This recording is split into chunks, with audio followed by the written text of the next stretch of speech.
My name is Dr. Isaac Newman. I'm a medical director and clinical psychologist for University of Professional Studies and also the PR of Ghana Psychological Association. And today I join E-NAF Consult in marking the World Mental Health Day 2025. And the theme for this year is access to services, mental health in catastrophes and emergencies. This year's theme speaks deeply to our moment in history, and it reminds us that in times of crisis, whether floods, pandemics, or conflict, our mental health is as vulnerable as our homes, our health, and our livelihoods. When disaster strikes, it does not only shake the ground beneath us, it shakes our confidence, our memories, and our sense of safety. And so today we ask, when catastrophe hits or there's a crisis, who is there to care for the minds? And in Ghana, this truth is sobering. We've gone through many crisis situations in the past, and usually during crisis situations on the national level, you realize that we attend to the physical needs of the people, but the mind is affected. People's lives are affected, and the psychological impact of catastrophes and crises usually is lifelong.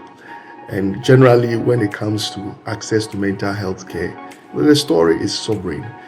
In Ghana, thankfully, you can walk into any health facility and ask to receive some mental health services, and you are likely to receive it.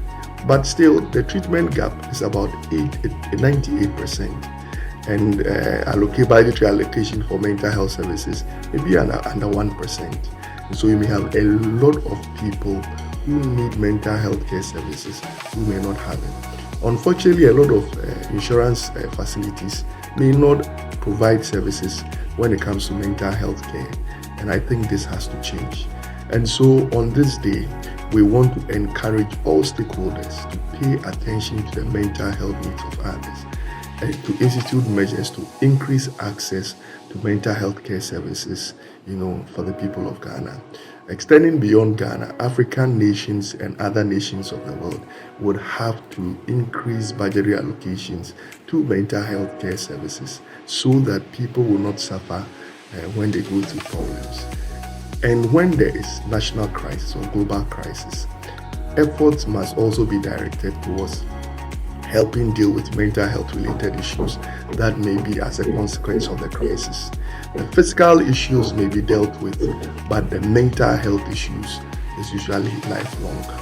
We want to join people all over the world to mark today's World Mental Health Day, and we want to pray that all over the world people receive the services that they need for their mental health issues. Thank you.